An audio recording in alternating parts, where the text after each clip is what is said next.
doing a quick video on the shifter for the M56.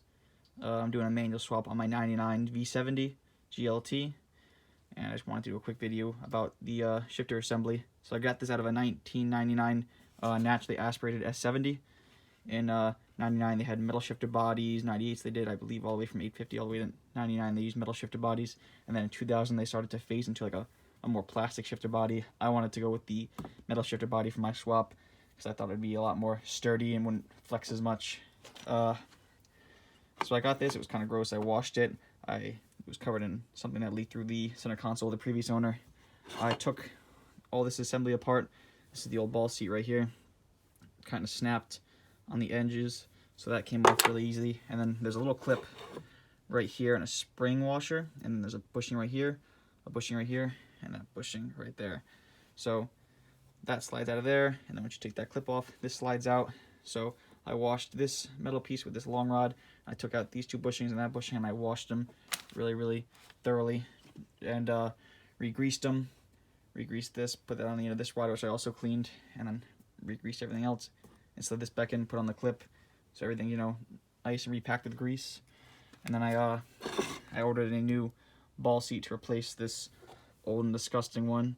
And I read that the old ones are actually a lot more like stronger than the newer ones that they sell, and people had a problem with putting the new ones on. These clips right here, they snap when putting them on. So I read some guy said to heat them up in a lot of hot water and then put it on right after you take it out of the water. So that's what I did. I put some toothpicks underneath here and put it in a pot with water, and I brought it to almost the boiling point, but I didn't boil the water. And I brought the shifter assembly inside and took it out, dried it off, re-greased it very thoroughly. Already had grease on the ball to begin with.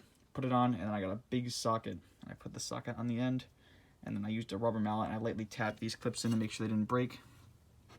So all this is all lubed up, and it shifts a lot better than it did with that. And I also got the snab shifter base bushings here. They're supposed to make shifting a lot more rigid. Part slides on the bottom. And this part with the rubber piece. The original shifter base bushings were just completely worn out. It's just like that. I'm hoping that makes the shifting have a lot better feel. And then I also got beside me, I got the Calpenki spherical shifter bushings to replace the bushings on the shifter cables. Mine were completely worn out. Some people do shifter bearings replacements with like skateboard bearings, and those are fine, but I read that they actually can bend because they only move on one plane. So I actually had bent cables already, so I bent them in the vise. I was going to order brand new ones, but as of like 2 months ago, Volvo doesn't sell them anymore. They've been discontinued, so I was out of luck with that. So these were a little bit, they didn't shift as well, so I took off this cap and I sprayed some lubricant in there, and now they shift fine. So that's all I got for the shifter, and I'm going to do a video on my transmission soon.